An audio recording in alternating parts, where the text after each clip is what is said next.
Vamos falar hoje é, o capítulo 3 do livro Memórias de um Brasileiro, que nasceu no mesmo ano do presidente Jair Bolsonaro, em 1955.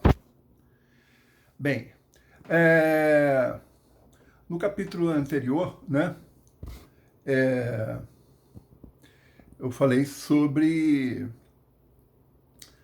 a até o período do governo Jânio Quadros, que renunciou em 25 de agosto de 1991, 1961. Tá? E aí assumiu o presidente João Goulart, que era conhecido como Jango Goulart, né? Que tinha uma tendência claramente comunista, né? Como o seu patrocinador, né? O seu que o colocou na vida pública conhecida, de forma conhecida, que era o Getúlio Vargas, que foi ditador do Brasil de 1930 a 1945. E em 1950 foi eleito presidente e suicidou em 24 de agosto de 1954, com um tiro no peito. Ele fez uma carta de testamento, sai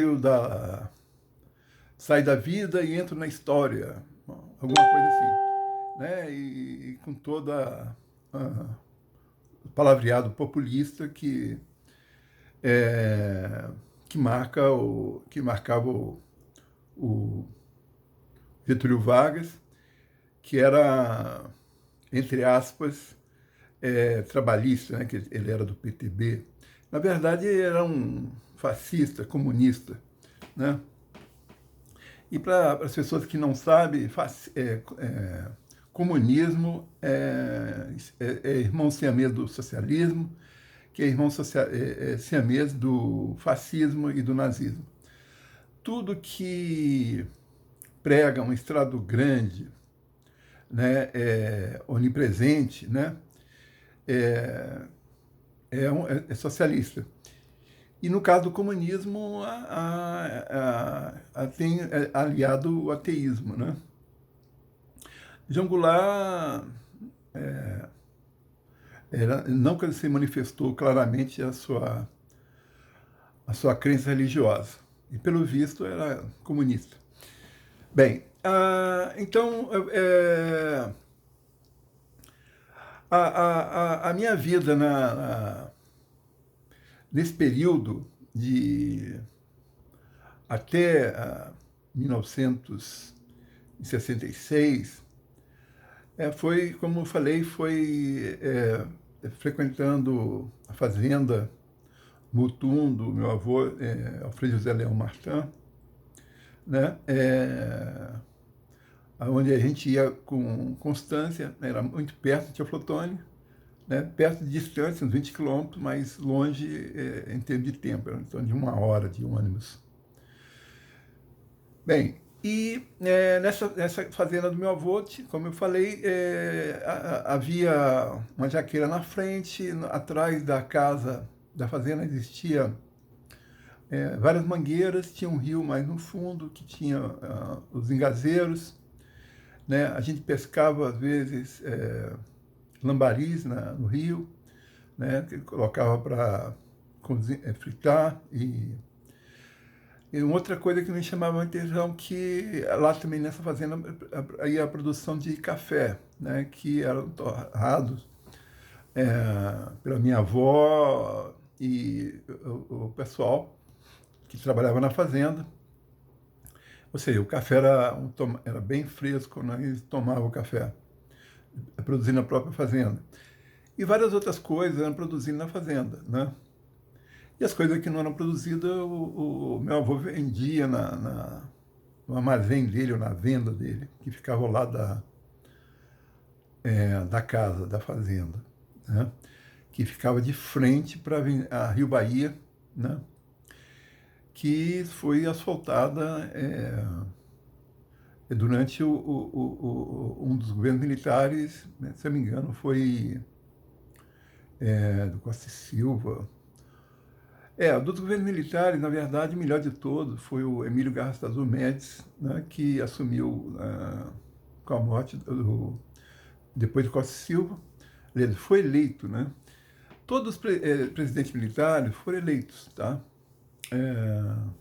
Todos eles tiveram, no Congresso, eles sempre tiveram mais de 360 votos, etc. Né? E sempre teve concorrência, né? Por exemplo, o Marechal Humberto Castelo Branco, que foi o primeiro dos militares, né? Só para fazer um resumo, o Jangular, quando o exército chegou na Guanabara, né, vindo uma parte vindo de Juiz de Fora, Minas Gerais, etc., e se uniu com o exército do Rio de Janeiro. O presidente da época, o Jean Goulart, ele fugiu para Porto Alegre, no Rio Grande do Sul. De Porto Alegre, ele fugiu para a cidade dele, né, no interior do Rio Grande do Sul, e de lá, ele, em 2 de abril, ele abandonou o Brasil, ou seja, o poder ficou vago. Como ele era o vice-presidente, então assumiu o presidente da Câmara, que no caso era o Ranieri Mazzilli, que era um deputado federal de São Paulo.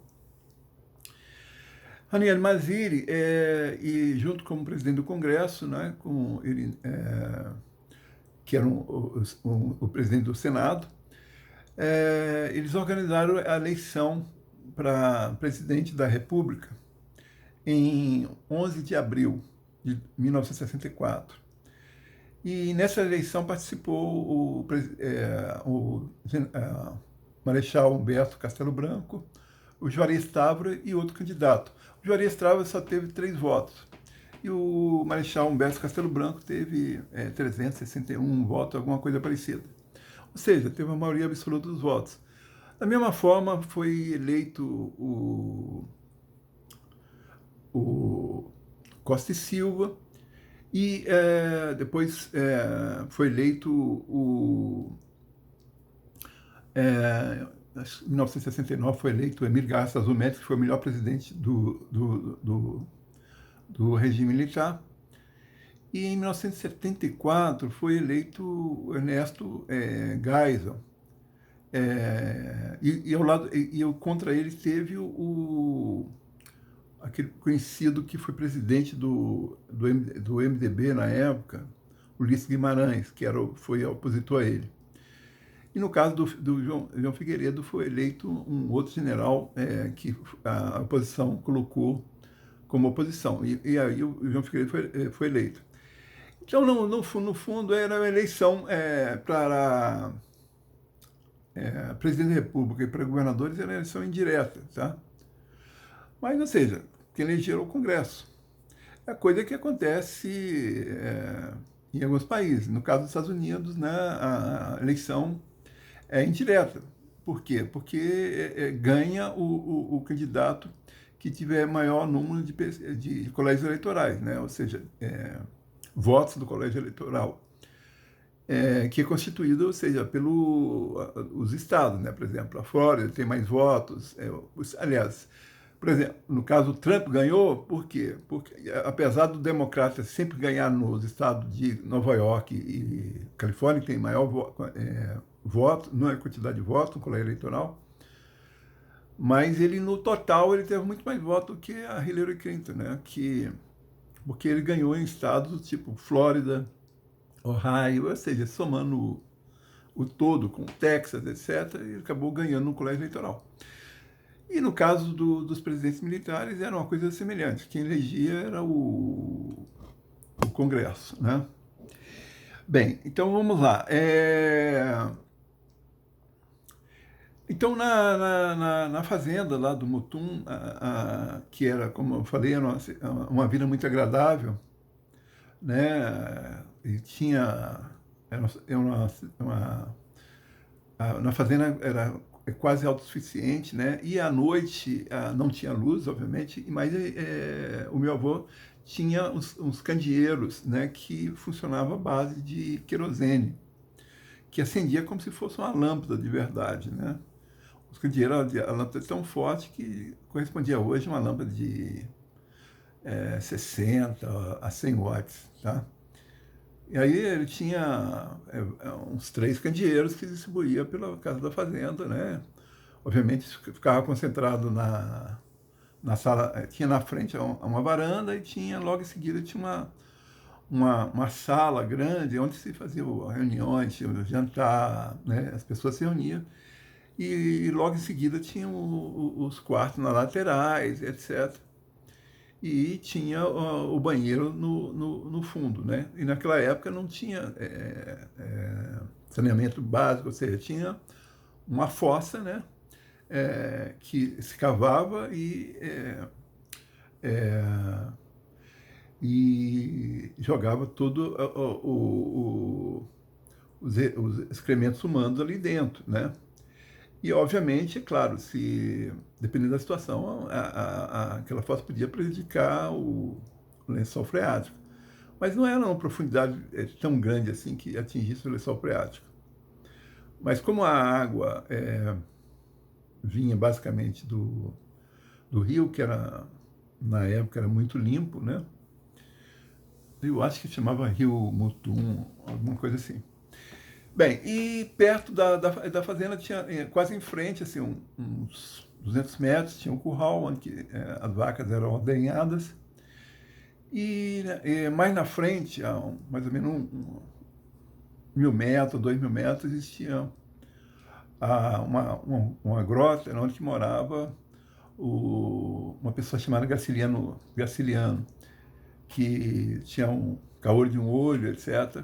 E meu avô falou que ele já tinha matado alguém, etc. Né? Então ele se refugiou lá. Mas era uma pessoa super doce e cordata, né? E respeitador e muito trabalhador. Né? E morava lá com a família, né? na grota. E lá tinha plantações de... Obviamente ele plantava, tinha bananeiras, mandioca, etc. E tinha mais na frente tinha a plantação de café. Bem, então, voltando na área política do Brasil, né, o Jean Goulart fez o famoso comício de 13 de março de 1964, onde ele propunha a reforma agrária, estatização de todas as refinarias, em suma, queria privatizar tudo. É coisa de comunista. Comunista quer o Estado grande, né? Onipresente. E isso traz, ou seja, junto traz o quê? Burocracia. Como diz, até hoje a burocracia desperdiça 16% do PIB brasileiro. E junto à burocracia tem a corrupção, que hoje desperdiça, ainda hoje no Brasil, desperdiça 8% do PIB brasileiro. Né? E no dia 30 de março de 1964, no Automóvel Clube do Brasil, que ficava ali na Rua do Passeio, na Lapa, no centro do Rio de Janeiro, o Jean Goulart, ele foi aclamado pelos cabos e sargentos do Exército. E no Exército não existe greve, existe motim. Então, na verdade, os cabos e sargentos estavam amotinados, né? E ele foi aclamado aclamaram o Jean Goulart, que lançaram ao ar, etc. E isso claramente indicava uma insubordinação da disciplina militar, né? Que o Exército é muito cioso da disciplina militar, né? Da hierarquia militar, etc. Né? E aí o Jean Goulart queria claramente fazer uma revolução comunista e implantar o comunismo no Brasil. Sendo que, nesse período, principalmente no Rio, São Paulo e Belo Horizonte, né? Em Belo Horizonte tinha o governador Magalhães Pinto, né? No Rio de Janeiro tinha o governador Carlos Lacerda, né, que era da UDN, o Magalhães Pinto também era da UDN, e em São Paulo tinha um governador que tinha o próprio partido dele, né? O famoso lá que ele fala, rouba mais faz, né? Mas, em suma, o povo marchou nas ruas, principalmente assim, a classe média, multidões no Rio, São Paulo e Belo Horizonte. E era a marcha da família com Deus e liberdade. Tá? E graças a isso, ou seja, o exército, principalmente lá de Juiz de Fora, marchou para o Rio de Janeiro, para cercar e capitular e captar prender o Jango Goulart, né?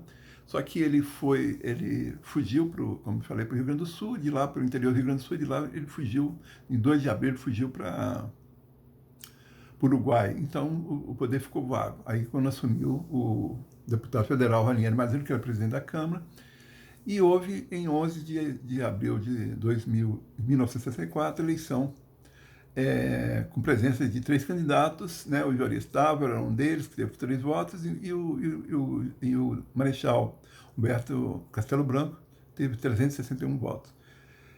Depois do Emílio Garrastazu Médici, ele foi o segundo melhor presidente do regime militar, ele que implantou o Banco Central no Brasil e outros benefícios mais, né?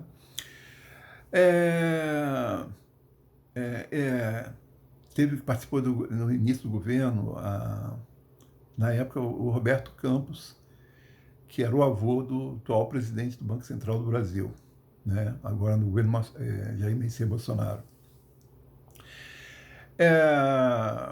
Então, o que aconteceu?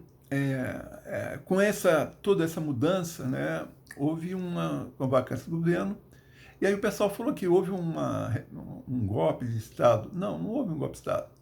Houve um movimento contra-revolucionário, ou seja, o presidente Jango Goulart queria fazer um movimento revolucionário para implantar o comunismo no Brasil. E houve uma reação do Exército, com apoio maciço da classe média e do povo brasileiro, contra isso, e que acabou na vacância do poder, na fuga do Jango Goulart para o Uruguai, e foi eleito em 11 de abril de 1964 o Marechal Humberto Castelo Branco, né? Isso era o período nessa época, né? E as pessoas saíram na rua, principalmente o meu avô e meu pai, que também era fazendeiro, além de ser comerciante de pedras preciosas, Euclides Ribeiro do Amaral, né? E todos eles, meu pai mesmo tinha uma carabina em casa, né? E todo mundo estava lutando contra a provável invasão de terra que eles estavam pregando para fazer a reforma agrária, tomar terra das pessoas privadas e tomar apartamentos, casas e fazer como em Cuba, né? E transformar o Brasil num país comunista tipo Cuba, ou seja, e teríamos hoje uma miséria enorme. Só 33 anos de governos do corrupto José Sarney, depois do Collor, também corrupto, Itamar Franco, que era comunista, e Fernando Henrique Cardoso, que era social-democrata, entre aspas, mas na verdade era comunista também, que preparou o terreno para a eleição do analfabeto e do Lula ladrão, que junto com a sua sucessora Dilma Rousseff destruíram a economia brasileira, né?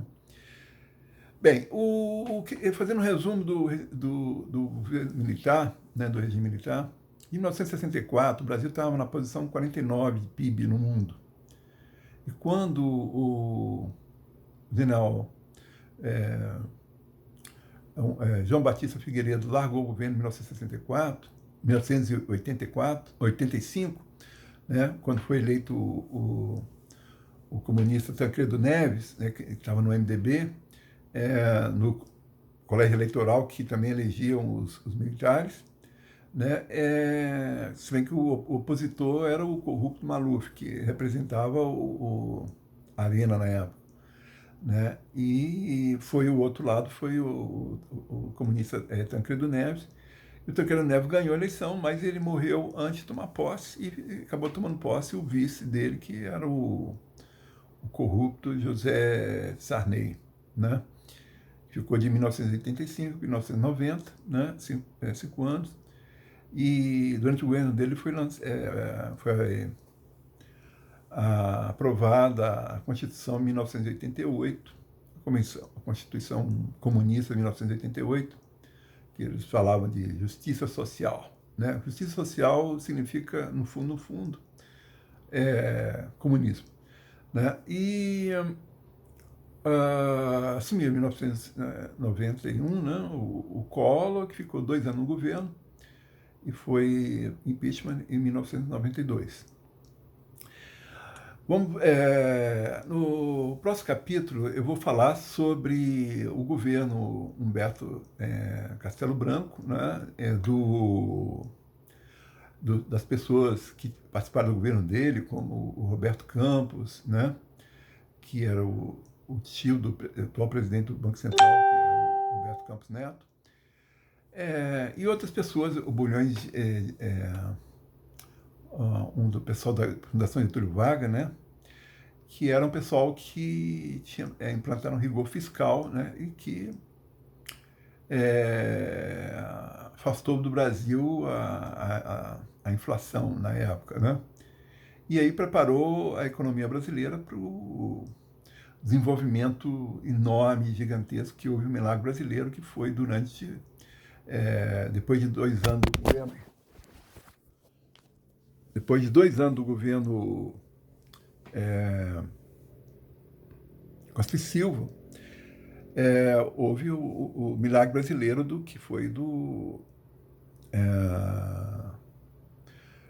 governo, que o melhor governo militar foi Emílio Garrastazu Médici, que terminou foi de 1969 a 1974, né, quando foi eleito o presidente Ernesto Geisel, que era um general, foi presidente da Petrobras, e ele era um estatista, né? Ou seja, era dos tenentes que lá de 1930, da época do Getúlio Vargas, ou seja, comunista. Se bem que o Emílio Garrastazu Médici tinha uma parte comunista também, né?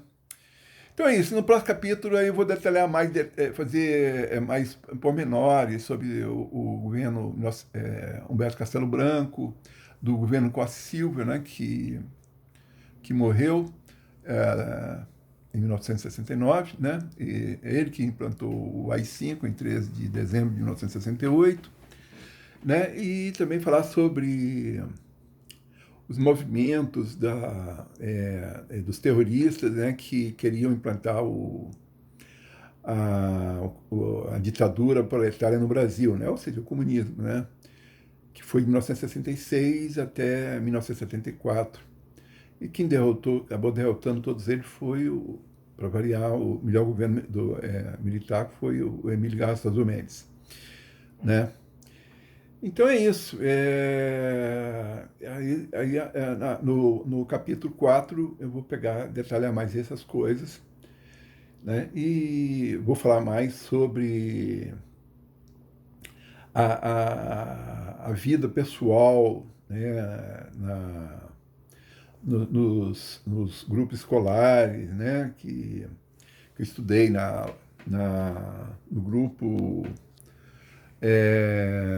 grupo escolar, era do primeiro, era do ensino fundamental, né, que ele chamava na época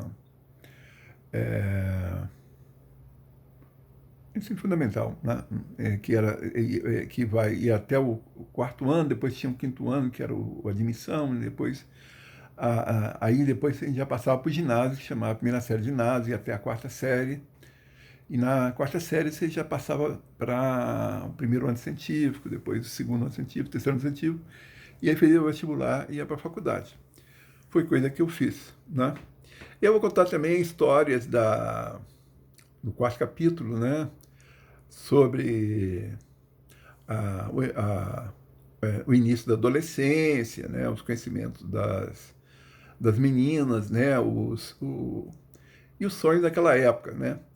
E para falar também que foi um dos períodos melhores períodos da vida de todos nós, né?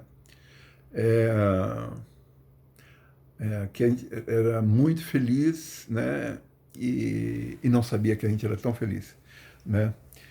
Foi um dos melhores períodos da vida, de felicidade até o ano de 1985, né? Até mesmo no 1986, a gente era muito feliz.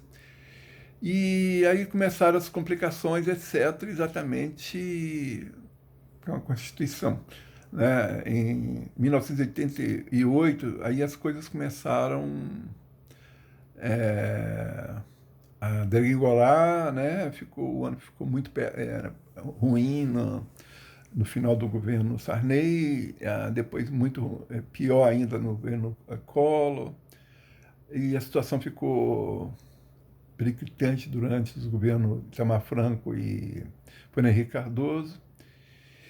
E as pessoas tiveram uma ida para o inferno sem saber durante os governos lulopetistas, corruptos lulopetistas, de 2003 até 2016, né? E aí eu vou depois detalho tudo isso, né, em vários capítulos em seguidos, né? Então é isso. Esse capítulo 3 a gente para por aqui, com a eleição do Marechal Humberto Castelo Branco em 11 de abril de 1964, né? E aí vou contar detalhes da vida privada da vida municipal e da infância de todos nós.